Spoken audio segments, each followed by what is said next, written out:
Work कर रहे हैं स्टूडेंट, हमारी वीडियो बीच में कट गई थी, हम सेकंड पार्ट में कर रहे हैं, क्वेश्चन नंबर 4 कर रहे हैं। Show that the function f from R, हमारे पास ये आर दिया R2, अगला जो डोमेन का जो बच्चों हमारे पास सेट ऑफ रियल नंबर है और कोडोमेन का जो फंक्शन अलग यहाँ पर दिया है, रियल नंबर में दिया है बच्चों, लेकिन यहाँ पर रियल नंबर बाउंडेड किए गए हैं। यहाँ पर रियल नंबर को क्या गया, यहाँ पर रियल नंबर अनबाउंडेड है, यहाँ पर रियल नंबर बाउंडेड है -1 से 1 के बीच में बच्चों रियल नंबर है। ओके, यानी कि x greater than -1 but less than 1। Okay, इसके बीच में रियल नंबर कोडोमेन का element domain defined by function, function को डिफाइंड किया है x divide by 1 plus modulus x, तो मैं x belong to set of real number, हमने प्रूव करना बच्चों, हमने कि 1 1 और 2 हमने प्रूव करके दिखाना बच्चों। ओके, तो यहाँ पर फंक्शन जो मॉडुलस x में दिया है, मॉडुलस x का मतलब बच्चों क्या है कि नेगेटिव रियल नंबर भी है और पॉजिटिव रियल नंबर भी है बच्चों, दोनों में यहाँ पर लेना पड़ेगा। तो फंक्शन हमारे पास यहाँ पर देख सकते हैं बच्चों, फ्रॉम r टू दिस, यानी कि from r to x belong r such that x greater than -1 less than 1, defined by fx equal to x divided by 1 plus modulus x। तो इसको हम कैसे डिफाइन करें मॉडुलस x को, अगर x is always non negative तो यहाँ पर आएगा प्लस x आएगा, अगर क्या x नेगेटिव है तो फिर यहाँ माइनस x आएगा बच्चों यहाँ पर। ओके, तो लेट x1 को x2 बाय डेफिनेशन मेथड, इसको भी बच्चों क्या क्वेश्चन नंबर 3 की तरफ में करना पड़ेगा, जैसे कि हमने क्वेश्चन नंबर 3 किया फर्स्ट पार्ट में। तो लेट x1 को x2 बिलोंग करता है R में, यानी डोमेन में, हमने तो 2 डिस्टिंक्ट यहाँ पर नंबर ले लिए बच्चों, x1 x2 डोमेन के, और बाय डेफिनेशन मेथड से हमें दिखाना पड़ेगा। केस नंबर फर्स्ट राइज करें यहाँ पर, क्योंकि मॉडुलस में दिया गया इसलिए case 1, if x1 is always non negative and x2 is always non negative, दोनों ही पॉइंट x1 x2 दोनों ही क्या है, is always non negative यहाँ पर ले लिए हैं। then f into x1 या such that, हमने बच्चों डेफिनेशन क्या दिया है, such that, यहाँ लिख सकते हैं बच्चों such that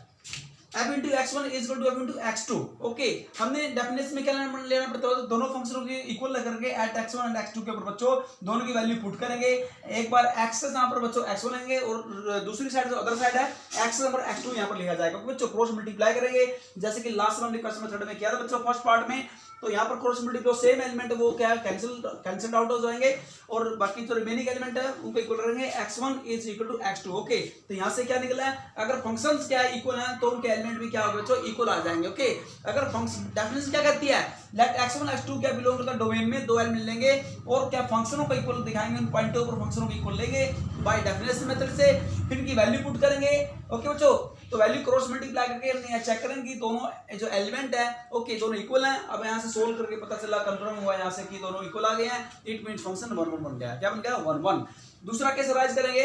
देखो यहाँ पर दोनों क्या नॉन नेगेटिव, यहाँ पर दोनों क्या है जो दिया है नेगेटिव नंबर दिए गए हैं। ओके, यहाँ पर क्या है नॉन नेगेटिव, ओके, और यहाँ पर क्या x1 x2 दोनों क्या लिए गए हैं नेगेटिव लिए गए हैं, x1 भी नेगेटिव लिया और x2 भी नेगेटिव लिया केस नंबर 2 में। देन नेगेटिव अब क्या लेंगे, देन ये such that f into x1, ये आप यहाँ पर बच्चों आप क्या लिखना है, सच दैट लिख सकते हैं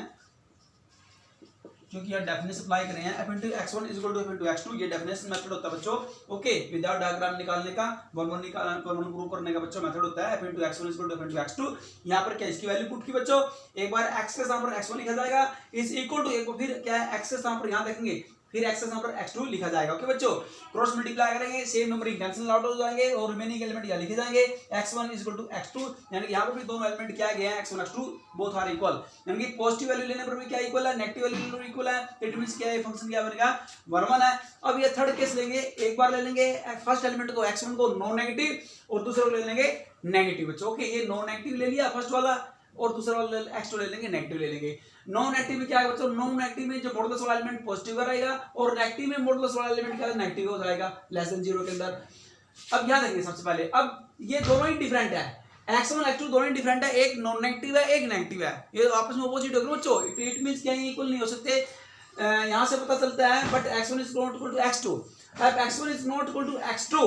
तो दोनों फंक्शन यहाँ लेंगे, नेगेटिव के लिए फंक्शन ये बच्चों और नॉन नेगेटिव के लिए फंक्शन ये है और नेगेटिव के लिए फंक्शन आपका ये है। तो ये अगर x1 is not equal x2 तो ये फंक्शन भी क्या इक्वल नहीं आएंगे, ये जो आपके जो फ्रैक्शनल फंक्शन इक्वल नहीं आएंगे। इट मींस ये क्या है, ये आपका f into x1 है और ये फंक्शन क्या है x2 के ऊपर है, is not equal to f into x2। बच्चों डेफिनेशन क्या कहती है, इज नॉट इक्वल टू में क्या है, इज नॉट इक्वल टू में पहले एलिमेंट नॉट इक्वल दिखाए जाएंगे, बाद में फंक्शन को is not equal to prove किया जाता है बच्चों। ओके, और इक्वल वाले में क्या होता है, यहाँ तक जब इक्वल नहीं होते क्या लेते हैं कि फंक्शन को इक्वल लेते हैं और ये प्रूव करते हैं फंक्शन को इक्वल लेकर के एलिमेंट इक्वल है। और नॉट इक्वल वाले में क्या लेते हैं, नॉट इक्वल वाली डेफिनेशन होती है कि यहाँ पर अगर एलिमेंट इक्वल नहीं है तो ये लेकर के कंडीशन अप्लाई करके नॉट इक्वल वाले केस में x1 is not equal to x2, okay, तो क्या फंक्शन भी इक्वल नहीं होंगे, ये हमें प्रूव करना होता है कि यहाँ पर जब x1 is not equal to x2, both elements are not equal, ये दोनों डिसजॉइंट है, तो उनके फंक्शन भी डिसजॉइंट है, नॉट आर इक्वल, तो इट मींस कह देंगे फंक्शन क्या है 1 1 है, ओके। अगर एलिमेंट इक्वल नहीं है, फंक्शन इक्वल नहीं है, तो वो फंक्शन भी क्या होता है 1 1 होता है बच्चों, ओके। और दूसरा वाला कहता है अगर फंक्शन इक्वल है, उनके एलिमेंट भी इक्वल है, तो भी फंक्शन क्या होता है 1 1 होता है बच्चों, ओके। ये हमने स्टार्टिंग में जो आपको डेफिनेशन कराई थी 1 1 की, वो हमने तो उसमें आपको ये सारी डेफिनेशन आपको बताई थी अच्छे से क्लियर करके। सिमिलरली इफ, अगला केस यहाँ ले लेंगे, अब यहाँ इसका अपोजिट, जो यहाँ पर नॉन नेगेटिव, अब या तो इसको ले लेंगे नेगेटिव, और ये जो नेगेटिव देगा इसको ले लेंगे नॉन नेगेटिव, ओके। यहाँ देख लीजिए आप, जो x1 क्या बन गया, x1 पहले जो लिया था नॉन नेगेटिव, अब की बार ले लिया नेगेटिव, और x2 यहाँ पर लिया था नेगेटिव, अब ये ले लिया नॉन नेगेटिव। अब नेगेटिव वाले केस में मॉडुलस वाला पॉइंट माइनस का बन जाएगा, और यहाँ देखो नॉन नेगेटिव वाले केस में प्लस का बन जाएगा, ओके बच्चों। तो अब यहाँ पे एक नेगेटिव का एक पॉजिटिव का, तो भी ये एलिमेंट इक्वल नहीं है, जैसे कि यहाँ x1 is not equal to x2 था, तो यहाँ देंगे अब क्या किया, इसको डिवाइड किया 1 माइनस x1 से, इसको करेंगे 1 प्लस x2 से, ये फंक्शन है, ये फंक्शन f इनटू x1 और ये फंक्शन f इनटू x2 का, तो ये फंक्शन भी इक्वल नहीं है x1 x2 के ऊपर, जब पॉइंट इक्वल नहीं है तो फंक्शन भी पॉइंट ऊपर इक्वल नहीं है, तो फंक्शन क्या बन जाएगा, ये 1 1 बन जाएगा, तो therefore the function is 1 1, therefore the function is 1 1, okay बच्चों। हमने ये सभी चार जो केस अराइज किए तरीके से हमने प्रूव किया फंक्शन 1 1 है, ये प्रूव हो चुका है फंक्शन 1 1 है। अब हमने प्रूव करना पड़ेगा ऑन टू। अब ये प्रूव करने के लिए 1 1 तो एक सभी केसेस से प्रूव हो गया, अब चेक करेंगे इसको हर एक केस लेकर के ऐसे केस ड्राइव करने पड़ेंगे ऑन टू के लिए भी, और ये दिखाना पड़ेगा ये फंक्शन ऑन टू भी है। तो बच्चों आओ करते हैं चेक ऑन टू के लिए। ऑन टू के लिए क्या करेंगे, again let y be any arbitrary element in codomain. Codomain क्या है, यानी बाउंडेड डोमेन दिया बच्चों -1 से 1, okay, y belong to open interval -1 से 1 if y is always non negative, क्योंकि बच्चों अगर y नॉन नेगेटिव है then fx is equal to y, की fx का मतलब बच्चों y होता है, fx को y लेते हैं, दिस इंप्लाइज fx की वैल्यू पुट करेंगे x divide by 1 plus modulus x is equal to y, क्योंकि वो fx का फंक्शन होता है बच्चों, ओके, तो यानी कि y होता है, दिस इंप्लाइज याद रखेंगे x divide by 1 plus x, क्यों, क्योंकि बच्चों सबसे पहले ये चेक करने वाली बात है y नॉन नेगेटिव, तो मॉडुलस की वैल्यू पॉजिटिव ली जाएगी बच्चों, क्रॉस मल्टीप्लाई करेंगे, यहाँ से वैल्यू निकालेंगे x की, सिंपलीफाई की, और x की वैल्यू क्या आएगी -y divide bye y minus 1। यहाँ से बच्चों डिनोमिनेटर से माइनस कॉमन लिया, माइनस से माइनस कैंसिल हो जाएगा, तो ये जो माइनस हो प्लस हो जाएगा, प्लस वाला माइनस हो जाएगा, यानी कि y divide by 1 minus y belong to r, y is not equal to 1, y की वैल्यू नहीं हो सकती, क्योंकि y की वैल्यू 1 होगी तो बच्चों नॉट डिफाइंड हो जाएगा फंक्शन ये। दस इफ अगर y नॉन नेगेटिव, यहाँ देखो बच्चों अगर y नॉन नेगेटिव है तो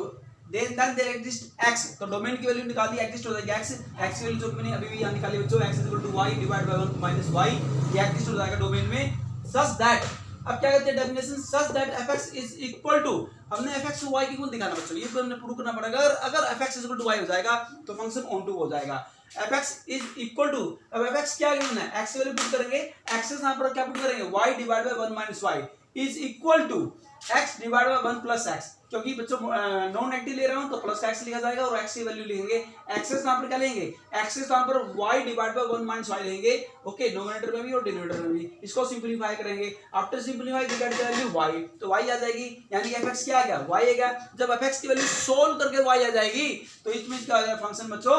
ऑन टू हो जाएगा, क्या हो जाएगा ऑन टू हो जाएगा। दूसरा केस क्या है, अब ये फर्स्ट केस है, सेकंड केस में ले सकते हैं, if y negative, non negative है, y नेगेटिव भी हो सकता है, मॉडुलस वैल्यू नेगेटिव भी हो सकती है बच्चों, अगर y वैल्यू नेगेटिव है then fx equal to y, okay, this implies यहाँ से वैल्यू निकालेंगे, fx को y के इक्वल रख करके, जैसे मैंने यहाँ पर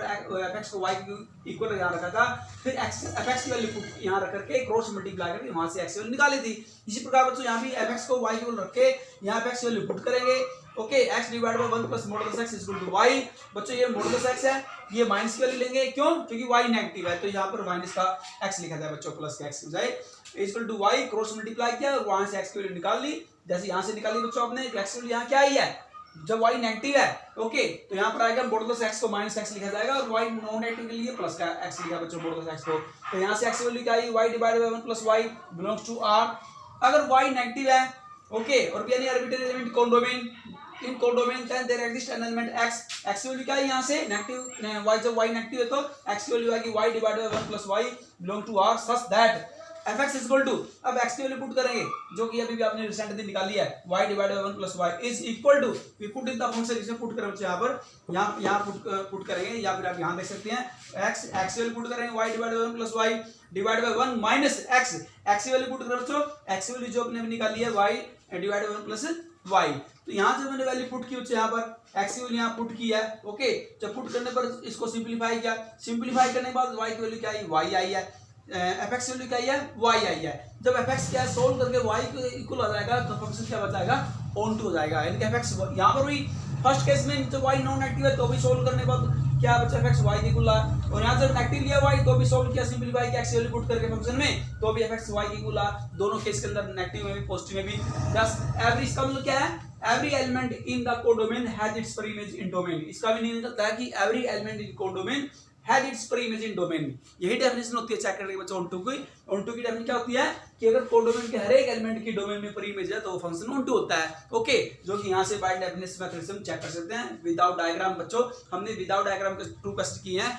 बाय डेफिनेशन मेथड से भी इसको सोल्व किया जा सकता है, लेकिन डेफिनेशन वही सेम रहेगी। ओके, डेफिनेशन हमने जरूर देखना है कि डेफिनेशन क्या कहती है, f x equal to y आने का मतलब होता है कि रेंज का एलिमेंट और क्या है, यानी कि इमेजेस एलिमेंट और codomain element both are equal, यानी कि every element in the codomain has its pre image in the domain. तो देन फिर we can say that f is an onto function. Okay बच्चों, तो आज आपका जो चैप्टर है आपका रिलेशन फंक्शन कंप्लीट हो गया है, क्योंकि एक्सरसाइज बच्चों आपकी 1.3 और 1.4 क्या है वो डिलीट हो चुकी है आपके 1.3 और 1.4 फुली डिलीटेड हो चुकी है आपके सिलेबस से। आपने सिर्फ एक्सरसाइज 1.1 एंड 1.2 1.1 किससे रिलेटेड है, रिलेशन से, और 1.2 किससे रिलेटेड है, ये आपका फंक्शन से रिलेटेड है। ओके, तो रिलेशंस की एक्सरसाइज क्या 1.1 और फंक्शन की